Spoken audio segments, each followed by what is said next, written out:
Hello everyone, I am back with the third lecture of the chapter Going Places, written by A.R. Barton from a book Flamingo. Students, in the previous lecture we have already seen the character of Sophie and Jancy and a little bit of her father, Sophie's father. And now in the previous lecture we were also discussing the character of Geoff. We just met him, and through Sophie we came to know about his character. हमने last lecture में previous lecture में SoFi के father को देखा, जैंसी को देखा, SoFi को देखा और सोफ़ी के थ्रू हमने थोड़ा बहुत जियोफ के बारे में जाना जो कि सोफ़ी का ब्रदर है. We also saw that Sophie lives in her imaginary world, her fantasy world, and she wants to be a part of her brother's world. उसे ऐसा लगता है कि उसका भाई जियोफ जो है वो भी एक अपनी दुनिया में जीता है, उसकी भी अलग एक दुनिया है, इसीलिए वो किसी से बात नहीं करता है. He is always silent, he doesn't speak too much, he does not talk to anybody. तो उसके ऐसे होने का रीज़न ये है that he has his own escape world and in which he lives, and वो भी एक इमेजिनरी वर्ल्ड है. वो बस ऐसा जियोफ के बारे में सोच रही है कि वो भी एक ऐसी दुनिया में रहता है, लेकिन वो उसका एक पार्ट होना चाहती है. She is jealous of that Geoff because she knows कि वो इस अपने घर के जो भी सिचुएशन है उससे एस्केप करने के लिए उसके जो बाहरी दुनिया है, आउटलाइन वर्ल्ड है उसका, या तो वो डिस्ट्रिक्ट से बाहर है, या तो सिटी से बाहर है, या तो कंट्री से बाहर है, लेकिन कहीं तो है जहाँ वो ट्रैप्ड है. और वहाँ जो लोग हैं बहुत एग्जॉटिक हैं, इंटरेस्टिंग हैं, और ये उस दुनिया का पार्ट बनना चाहती हैं.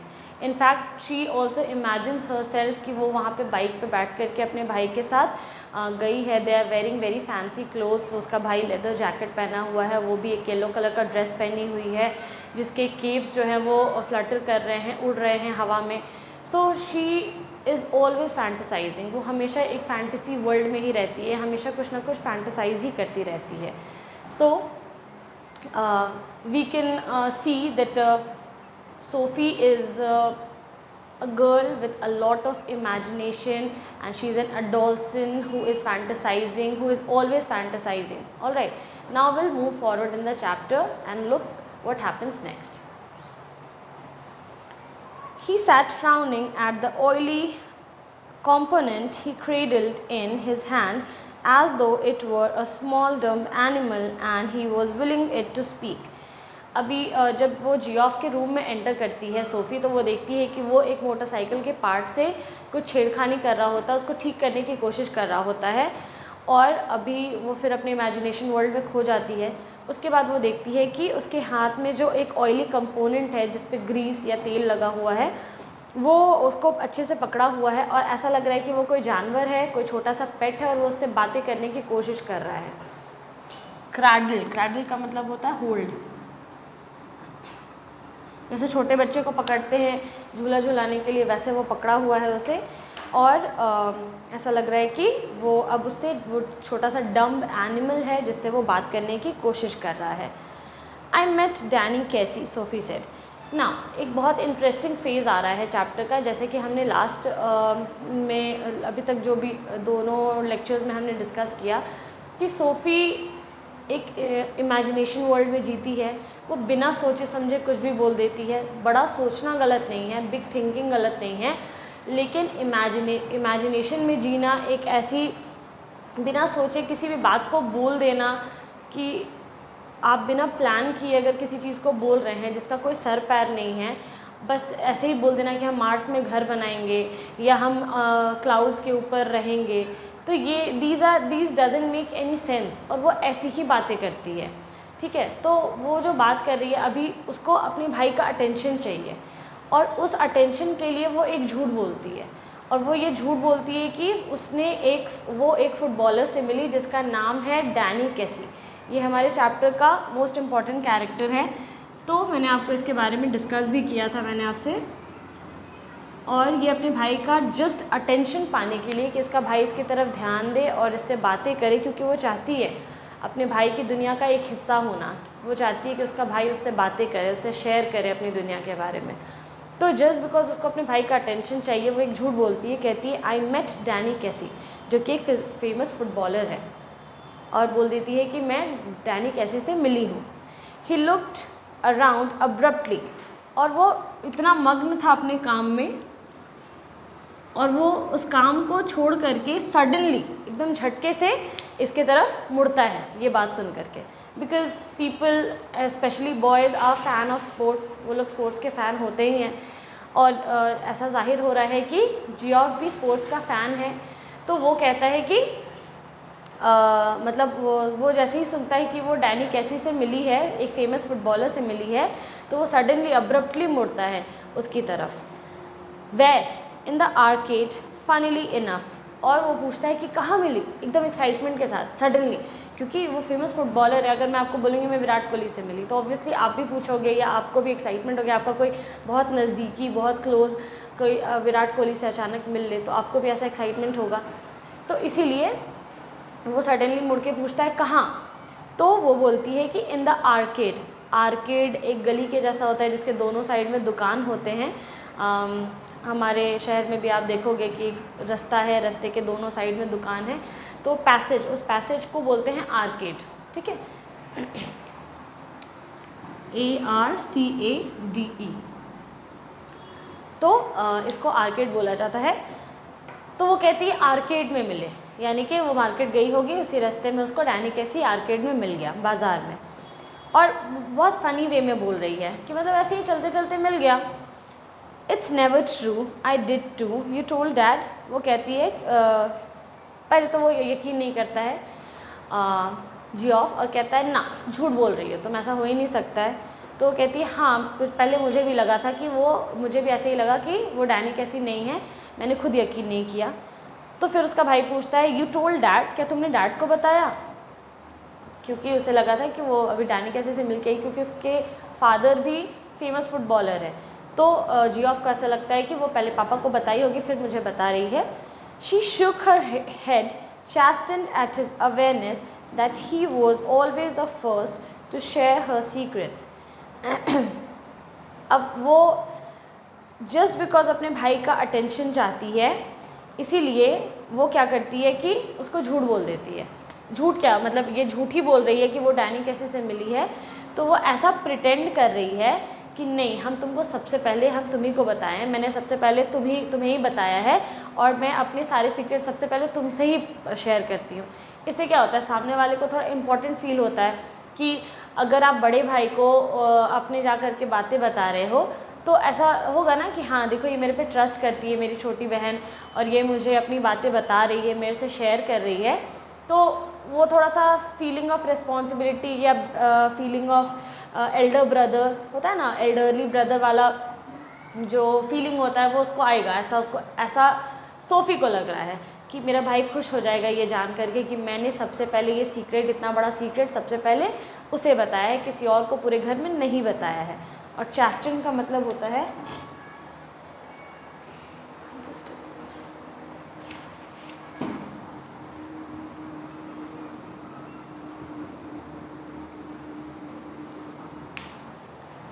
शी शुक हर हेड, वो अपना सर हिलाती है। चास्टन एट हिज अवेयरनेस, वो ऐसा लग रहा है ना कि एक्चुअली इसका मतलब होता है स्वयं सेवी, ठीक है, कि ये जो खुश उसके चेहरे पे जो एक्साइटमेंट दिख रहा है, उसकी रीज़न वो खुद है। एट हिज अवेयरनेस मतलब वो उसको ज़बरदस्ती ऐसा प्रिटेंड करवाना चाहती है, ज़बरदस्ती ऐसा जाहिर कर रही है कि उसके चेहरे पे वो भाव आए कि देखो, तुमको मैंने ये सब सीक्रेट सबसे पहले बताया है, इसका मतलब तुम मेरे लिए बहुत ज़्यादा इम्पॉर्टेंट हो, या जैसे मैं तुमसे अपना इतना बड़ा सीक्रेट शेयर कर रही हूँ, वैसे ही तुम भी मुझसे अपनी सारी बातें शेयर किया करो। क्योंकि बेसिक मोटो उसका क्या है सोफ़ी का, कि अपने भाई से सारे सीक्रेट्स निकलवाना, उसके भाई के दुनिया का एक हिस्सा बनना, ठीक है। इसीलिए वो ये सारे खिचड़ी को पका रही है और ये सारे झूठ का पहाड़ बनाती जा रही है। आई डोंट बिलीव इट, वो बोलता है मुझे यकीन नहीं हो रहा है। जियोफ कह रहा है कि मुझे यकीन नहीं होता है। There I was looking at the clothes in the Roy's windows when someone came and stood beside me, and I looked around and who should be it but Danny Casey. अब वो किस तरीके से झूठ को एक तरीके से बोल रहे हैं ना, बुन रही है, ठीक है, झूठ पे झूठ। अब ये पूरी कहानी क्रिएट कर रही है, पूरा का पूरा स्टोरी बना रही है। कहती है कि मैं रॉयस विंडो, एक दुकान का नाम होगा, मैं वहाँ पे कपड़े देख रही थी, मैं वहाँ गई थी और कोई सडनली मेरे बगल में आकर के खड़ा हो गया। जब मैंने देखा तो वो कौन था, तो कोई और नहीं बल्कि डैनी कैसी था। तो मुझे खुद यकीन नहीं हो रहा कि मेरे बगल में आकर के डैनी कैसी खड़ा हुआ। All right, what does he look like. तो जियोफ को यकीन तो हो नहीं रहा है क्योंकि उसको पता है उसकी बहन कैसी है, बातें बनाने वाली। तो जियोफ इसीलिए कह रहा है अच्छा ठीक है, तो बताओ कि तो वो कैसा दिखता है, क्योंकि गर्ल्स को जनरली इंटरेस्ट नहीं होता है स्पोर्ट्स में। तो उसे लगा कि सोफ़ी नहीं जानती होगी कि डैनी कैसा दिखता है, इसीलिए उसको टेस्ट करने के लिए वो पूछता है कि ज़रा बताओ कि डैनी कैसा दिखता है। Oh come on, you know what he looks like. Oh तुमको पता है वो कैसा दिखता है, तो मुझे क्या टेस्ट कर रहे हो, बातें बना रही है वो। क्लोज टू, आई मीन तुमको बहुत अच्छे से पता है। और जैसा वो दिखाई देता है, होता है ना कि जैसे हम लोग कैमरे पे किसी को देख रहे हैं, नज़दीक से देखो तो थोड़ा डिफरेंस होता है उसमें, ठीक है। तो इसीलिए वो कह रही है क्लोज टू, मिलता जुलता। तुम जितने अच्छे से तुम जानते हो, तो जितने अच्छे से मैं जानती हूँ उतने अच्छे से तुम थोड़ी देखे हो उसको। अभी उसको क्या कर रही है, टीज़ कर रही है। क्लोज टू मतलब हाँ तुमको पता है वो कैसा दिखता है, लेकिन तुम उतने अच्छे से नहीं देखे उसको जितने अच्छे से हम देखें, क्योंकि वो तो कह रही है हम मिल के आए ना, इसीलिए। Well he has green eyes, gentle eyes and he is not so tall as you would think। वो कहती है चलो ठीक है तुमको बता ही देते हैं कि वो कैसा दिखता है। वो बहुत टॉल नहीं है, उसकी आंखें ग्रीन हैं, बहुत जेंटल हैं, बहुत नाजुक कोमल आँख है उसके, और वो बहुत ज़्यादा बड़ा नहीं है, बहुत ज़्यादा लंबा नहीं है। तुमको अगर ऐसा लगता हो कि बहुत ज़्यादा लंबा है तो मैं तुमको बता दूँ कि वो बहुत ज़्यादा लंबा नहीं है। She wondered if she should say about his teeth but decided against it। तो वो खुद ही में अब सोच रही है कि ज़्यादा कहानी बना दी है क्या, तो वो उसके दांतों के बारे में कुछ बोलने वाली थी, फिर सोचती है कि नहीं थोड़ा ज़्यादा हो जाएगा, इतना भी झूठ नहीं बोलना चाहिए, या इतनी भी कहानी बनाना सही नहीं है। अगर पता चला कि अपने ही झूठ में खुद फंस गया तब क्या होगा, क्योंकि कई बार होता है कि लोग झूठ बुनते बुनते कुछ गलती कर बैठते हैं जिससे वो पकड़े जाते हैं। तो इसीलिए वो डिसाइड करती है कि ना दांत रहने देते हैं, दांत के बारे में कुछ नहीं बोलना ज़्यादा सही है। Their fathers had washed when he came in and his face and arms were shiny and pink and he smelled of soap। अभी हमने लास्ट लेक्चर में देखा था कि उसके फादर वो थोड़े से मैले थे और उन्होंने साफ़ सुथरे कपड़े नहीं पहने हुए थे, लेकिन उसके बाद अभी वो साफ़ सुथरे होकर आए हैं।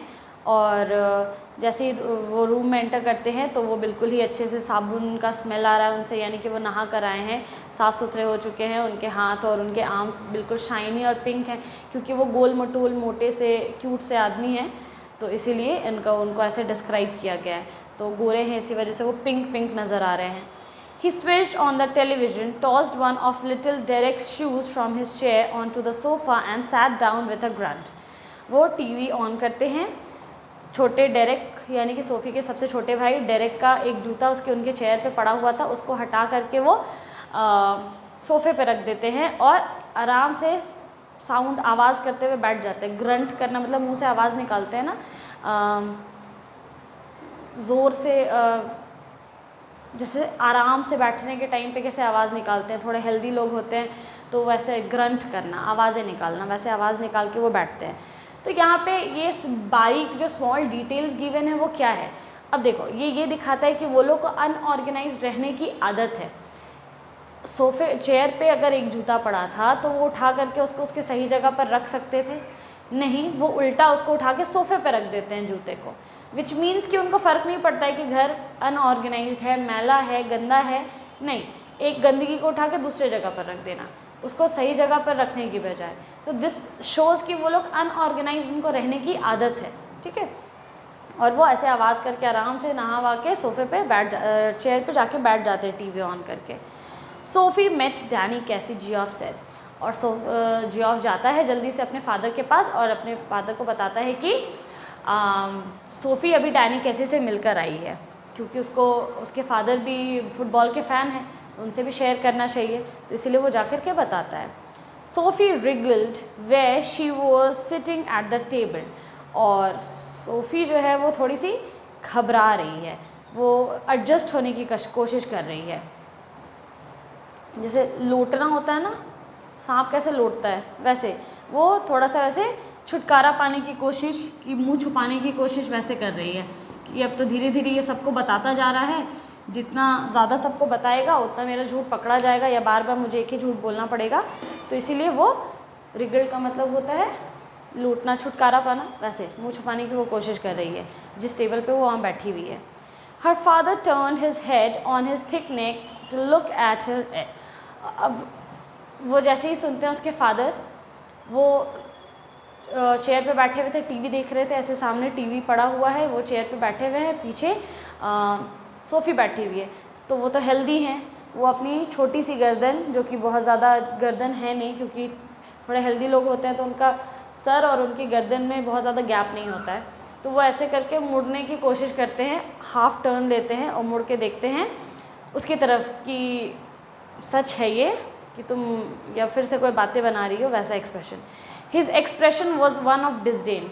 और उनका जो एक्सप्रेशन होता है वो बहुत ही ज़्यादा डिसडेन होता है, यानी तिरस्कार वाला होता है। बोलते हैं ना इंसल्टिंग वे में किसी को देखना कि ओह तुम मिलकर आई हो डैनी कैसी से, होता है ना मजाक उड़ाने वाला, वैसा ह्यूमिलेटिंग, इंसल्टिंग, वो वैसे करके उसको देखते हैं क्योंकि उनको उसकी बातों पे बिल्कुल भी यकीन नहीं होता है।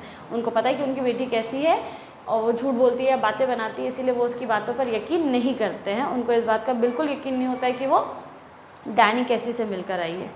It's true, Geoff said. लेकिन जियोफ को यकीन हो गया है और जियोफ उनको भी यकीन दिलाने की कोशिश कर रहा है। कहता है हाँ पापा ये सच है, ये मिल के आई है। I once knew a man who had known Tom Finney, his father said reverently to the television. अच्छा, उसके फादर जो है वो थोड़े से सार्कास्टिक है, वो मजाक उड़ा रहे हैं अपनी बेटी का, ठीक है। और वो कहते हैं कि हाँ हम एक आदमी को जानते हैं जो कहता है कि हम टॉम फिने से मिले। मतलब होता है ना कि बोलना, जैसे आप बोलोगे आके शाहरुख खान से मिल करके आए हैं, तो मैं बोलूँगी हाँ वो तो मेरे घर में तो रहता था वो। तो ये हुआ ना मजाक उड़ा देना, आपकी बातों पे बिना यकीन किए आपका मजाक उड़ा देना, कुछ ऐसे ही जोक के साथ। तो वैसे ही वो कहता है कि हाँ मैं भी एक आदमी को जानता हूँ जो टॉम फिने से मिल के आया था। तो टॉम फिने भी एक फुटबॉलर है जैसे डैनी कैसी है। तो वो टॉम फिने का नाम लेते हैं और कहते हैं कि हाँ मैं भी एक आदमी को जानता था जो टॉम फिने से मिल कर के आया था। और उसके फादर बहुत रेवरेंटली बोलते हैं, जैसे होता है ना बिना बहुत प्यार से बेइज्जती करना, बहुत आदर के साथ बेइज्जती करना, वैसे वो उसकी इंसल्ट करते हैं रेवरेंटली।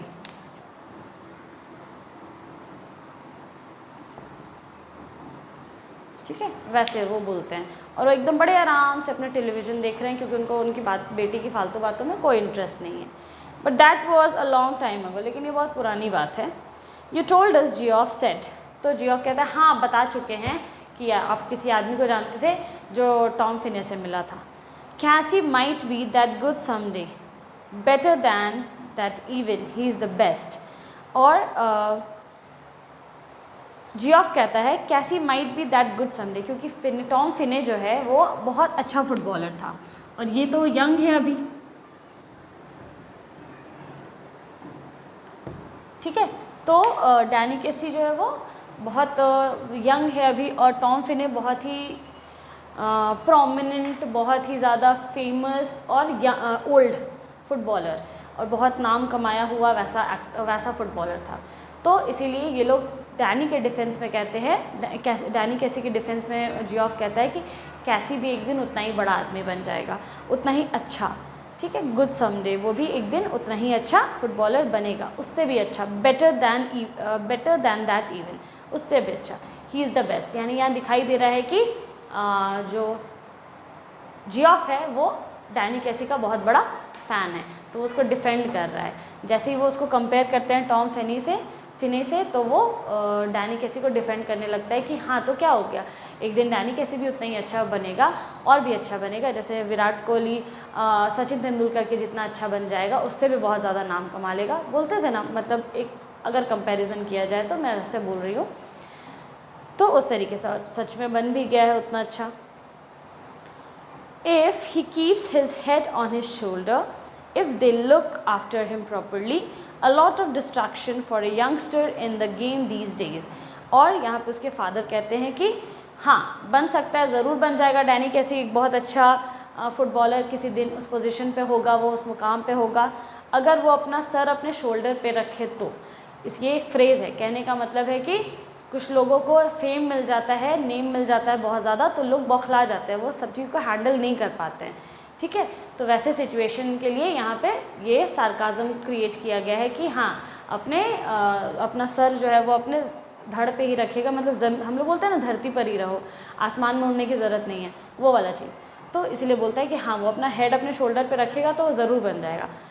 और जो कमिटी है फुटबॉल कम्युनिटी, उसका अच्छे से ख्याल रखेगी, उसको अच्छे से सिखाएगी, क्योंकि आज के दिनों में यंगस्टर के लिए एक से एक डिस्ट्रैक्शन है, लोग फोकस्ड नहीं होते हैं, और ख़ास करके गेम्स में बहुत सारे डिस्ट्रैक्शंस हैं। इसीलिए अगर उसको अच्छा फुटबॉलर बनना चाहिए तो उसको ये सारी चीज़ें रखनी होंगी, मतलब अपने आप पे कंट्रोल रखना होगा, काबू रखना होगा, डिस्ट्रैक्शन से बचना होगा, और कमेटी को भी उस पर ज़्यादा ख्याल रखना होगा, उसका ध्यान देना होगा वगैरह वगैरह। तो अपने में ये लोग बातें कर रहे हैं। He will be all right, he is with the best team in the country. उस पर जियोफ कहता है कि अरे सब ठीक रहेगा, वो बहुत अच्छा फुटबॉलर है और अभी फ़िलहाल वो बेस्ट टीम के साथ है, कंट्री के बेस्ट टीम के साथ है वो, यानी कि जिस भी टीम में डैनी कैसी होगा वो बेस्ट टीम होगी, तो कहता है कि अभी वो बेस्ट टीम के साथ है, उसके साथ कुछ गलत नहीं होगा, बहुत अच्छा है।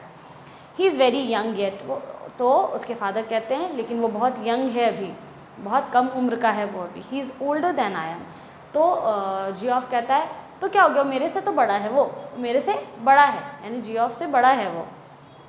To young really for the first team, तो उसके फादर कहते हैं कि हाँ लेकिन फ़र्स्ट टीम के लिए बहुत छोटा है अभी इतनी कम उम्र में उसको इतना अच्छा पोजीशन नहीं मिल जाना चाहिए था, या इतनी जल्दी उसको फर्स्ट टीम में खेलने नहीं देना चाहिए था वगैरह वगैरह। ये लोग आर्ग्यू कर रहे हैं। You can't argue with that sort of ability, तो जियोफ कहता है आप उसकी एबिलिटी को क्वेश्चन नहीं कर सकते हैं, किसी में भी टैलेंट हो सकता है, हुनर किसी में भी हो सकता है, उसकी उम्र से उसका क्या लेना देना।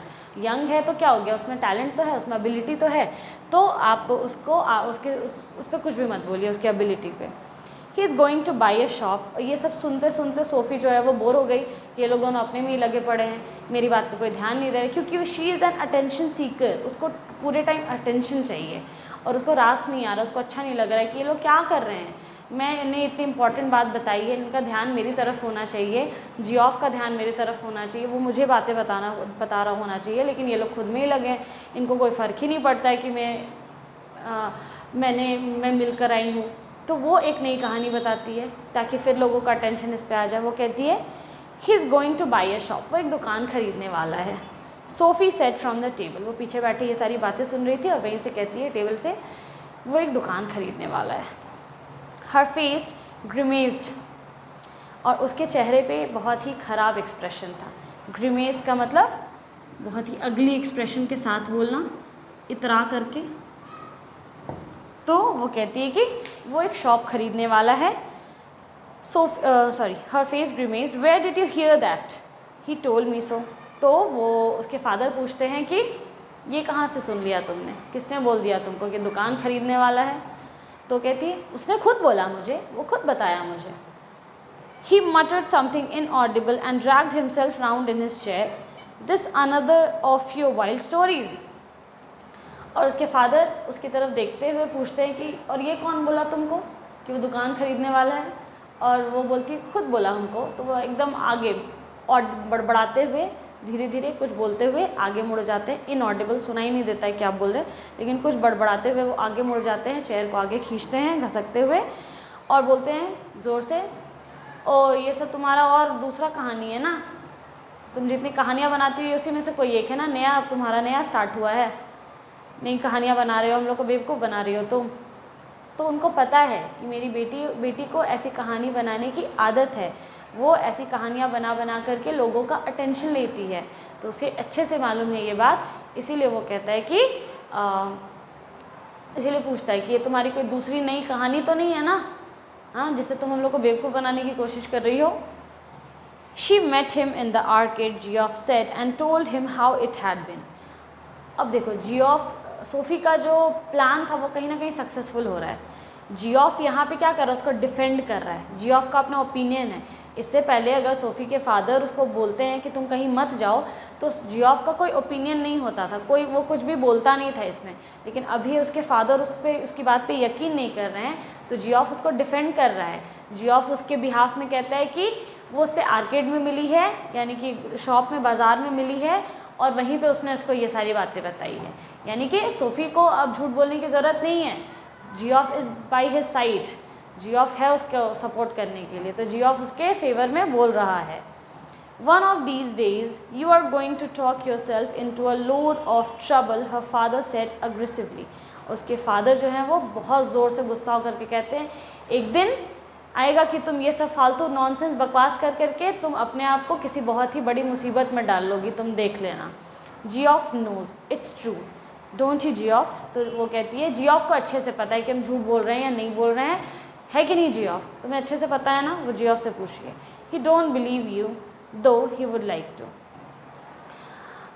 तो जियोफ कहता है कि रहने दो, कोई बात नहीं, फादर तुम पे यकीन नहीं कर रहे हैं, कोई बात नहीं, वो भले करना चाहते हैं वो, लेकिन तुम्हारी बातों पे वो यकीन अभी फ़िलहाल नहीं कर रहे हैं, उन्हें रहने दो, कोई बात नहीं, मत करने दो यकीन। तो this is the first act that came to an end. यहाँ पे अभी इनका कॉन्वर्सेशन जो है वो फ़िलहाल ख़त्म हो गया है। And you can see how she is building up a story, वो किस तरीके से कहानी बुन रही है, बना रही है एक एक करके। And will find out what happens next and how much she drags the story, वो कितना खींचती है स्टोरी को और आगे और अपने झूठ को, we will find out in the next lecture. Thank you.